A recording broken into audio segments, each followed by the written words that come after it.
हमने मान भी लिया कि बंगाल चुनाव चल रहा है, वहाँ पे मोदी जी बिजी है या अमित शाह जी बिजी है, मान लिया, लेकिन थोड़ा बहुत तो टाइम मिलता ना। यहाँ पे लड़कियों की इज्जत बिल्कुल नहीं की जा रही है। अभी यहाँ पे 2 महीने से भटक रही है। हम भी किसी के घर की इज्जत है, किसी की मतलब घर की अमानत है, किसी के हम देश की लड़की है। कम से कम हम दिल्ली छोड़ते टाइम अर्थी पे ही जा चुके होंगे, हो सकता है, क्योंकि हम अनशन के लिए बैठेंगे तो कुछ खाएंगे ना पिएंगे, ऐसे ही मरने बैठेंगे। लेकिन वो भी अनशन की परमिशन हमें नहीं मिल रही है। कोरोना का मतलब बहाना बनाया जा रहा है, हमारे बीच में आ रहा है, मतलब एक कोरोना कर्फ्यू लगाया जा रहा है। मतलब हम एक तो हमारा रहने का खाने का कोई ठिकाना नहीं है। हम रास्ते पे भटक रहे थे। यहाँ पे दिल्ली में अभी तो मतलब जनता कर्फ्यू लागू हो चुका है। सो रात को मतलब पूरा बंद रहता है। लड़के फुटपाथ पर सोते थे ज़्यादा, तो अभी मतलब फुटपाथ पर सो भी नहीं सकते वो लोग अभी, क्योंकि अगर पुलिस वालों को दिखाई दे तो मारपीट होगी। अब क्या करेंगे आगे? हम युवाओं के बारे में कुछ सोच नहीं रहा है कोई। रही बात लड़की, मतलब बोलते हैं ना, लड़की बचाओ लड़की पढ़ाओ, ये सब नारे जो लगाए जा रहे हैं वो कितने सच है कितने झूठ है, वो हमने 2 महीने में देखा है। क्या दिल्ली का आपका एक्सपीरियंस क्या रहा? मतलब लड़कियों का बारे में अगर वो सरकार कुछ सोचती तो 2 महीने से हमारा पूरा स्टेट छोड़ के यहाँ पे दिल्ली में भटक रहे, दर बदर भटक रहे। इज्जत की सवाल है, घर वालों के है, हमारी है। अगर हमारे साथ कुछ गलत होता है, कम ज़्यादा हमारे साथ होता है, इसका जिम्मेदार कौन रहेगा? हम तो जिम्मेदार सरकार को ही ठहराएंगे, क्योंकि हम उम्मीद उनसे ही लगाए बैठे हैं कि हम मतलब सरकार हमें जॉब देगी और हम घर निकल जाएंगे। 2 महीने से भटक रहे, अभी तक वो ध्यान नहीं दिए। चलो हमने मान भी लिया कि बंगाल चुनाव चल रहा है, वहाँ पे मोदी जी बिजी है या अमित शाह जी बिजी है, मान लिया, लेकिन थोड़ा बहुत तो टाइम मिलता ना, क्योंकि वो लोग को लाइव आने के लिए टाइम मिलता है, मतलब मीडिया पे, सोशल मीडिया पे रहने को टाइम रहता है। एक छोटी सी बात है हमारी, हमने ये कुछ बड़ा कुछ आप लोग राष्ट्रपति के पास भी गए, उनके पास भी आप लोगों का सबके पास गए, मतलब ऐसा कोई इंसान नहीं रहा है जिसके पास हम गए नहीं। से ही है। हाँ, सबके पास गए, सिर्फ हमें यहाँ से भगाने की कोशिश चल रही है। हमें जवाब किसी बात का कैसा चेहरा सरकार का आपके आंखों में बन के या दिमाग में बन के? उम्मीद हमने लगाई थी जब वोट करते समय, हमने मतलब सोचा था कि चलो ये मतलब ये सरकार हम लाएंगे तो हमारे लिए कुछ अच्छा होगा। पूरा भरोसा उठ चुका है। अच्छा, पूरे तरीके अगर भरोसा फिर से बैठेगा तो एक ही बात पर बैठेगा, जब हमारे हाथ में हमारा ज्वाइनिंग लेटर आएगा तो आप हम मान लेंगे कि बीजेपी सरकार सबसे ग्रेट है। अच्छा। लेकिन उन्होंने हमारे मतलब बारे में सोचना होता है। अगर वो हमारे बारे में सोचेंगे तो हम उनका बारे में अगली बार सोचेंगे, क्योंकि इलेक्शन हर साल आते रहते, मतलब 4 साल में, 6 साल में, 5 साल में आते ही रहते, सालों साल आते रहते। कभी ना कभी एक ना एक बार होगा ना, उनको सुनवाई तो हो जाएगी ना। ऊपर वाला वैसे भी देख रहा है कि 2 महीने से हम दर बदर भटक रहे हैं। किसी ने अभी तक पूछा नहीं है तुम क्या खाते हो, कहाँ सोते हो, क्या नहीं खाते हो। लड़कों का छोड़ो, लड़कों का मतलब वो लोग देख लेंगे, लेकिन लड़कियाँ जो रास्ते पर भटक रही है उनकी इज्जत का सवाल है। दिल्ली जैसे शहर में इतने क्राइम होते, आप लोग तो सब जानते ही हो, कोई अलग बताने की ज़रूरत नहीं है। अगर हमारे साथ कम ज़्यादा हो जाएगा तो उसका जिम्मेदारी कौन लेगी? सिर्फ हम हमारे हक के लिए, मतलब हम देश खातिर कुछ करना चाहते हैं, ये जुनून लेके जब यहाँ पे आए हैं, उसके बारे में कोई सोच नहीं रहा है।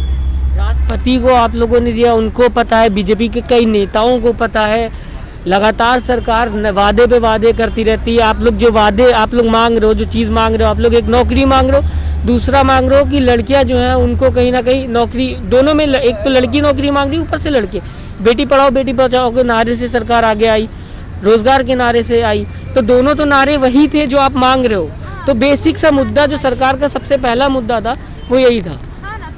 अब आपको लगता है, आप लोगों ने सोचा था 2 दिन में हो जाएगा, अभी तो हो नहीं रहा, 2 महीना हो गया, अभी शायद और टाइम लग जाए आप लोगों को। और टाइम भी लग जाएगा, फिर भी चलेगा सर, लेकिन हम यहाँ से हटने वाले नहीं है, क्योंकि हक से लड़ रहे हैं हम, क्योंकि हमारे साथ गलत हुआ है। सरकार अगर हार के देगी, सरकार आखिर में अगर हार के देगी तो ये मान लिया जाएगा कि बेटी पढ़ाओ बेटी बचाओ का नारा जो था वो सही था। सही था नहीं था, बिल्कुल सही नहीं होगा, क्योंकि सर जहाँ पे लड़कियों की इज्जत बिल्कुल नहीं की जा रही है, अभी यहाँ पे 2 महीने से भटक रही है। हम भी किसी के घर की इज्जत है, किसी की मतलब घर की अमानत है, किसी के हम देश की लड़की इम्पोर्टेंट, मतलब भारत देश की लड़की है। बाहर के देशों में पता नहीं क्या चल रहा है क्या नहीं चल रहा है, लेकिन यहाँ पे इतने महापुरुष हो चुके हैं, जो इतने बड़े बड़े लोग थे जो बोल के मतलब गए हैं कि चलो बेटी बचाओ बेटी पढ़ाओ, या सावित्रीबाई फुले, ज्योतिराव फुले, ये लोग ने जो लड़कियों के लिए करके रखा था उसका कोई मतलब नहीं रहेगा। वो लोग चले गए, उनके साथ उनकी बातें चली गई, लेकिन हमें लगा था कि कोई पीछे चलाएगा, तो हमने जिसे मतलब चुना था चुनाव में, वो लोग ने हमारे बारे में सोचा नहीं है। महापुरुषों का तो नाम ही नहीं निकल रहा है। आप आखिर में जनता से, जो लोग आप लोगों को सुन रहे हैं, उनसे क्या बोलना चाहेंगे? जो आप लोगों को बस हम जनता से भी यही बोल रहे हैं कि सरकार को मतलब इतना हम कन्विंस कर चुके हैं, अभी थके तो नहीं है, हम थकेंगे नहीं, क्योंकि हम हमारे हक की लड़ाई लड़ रहे हैं।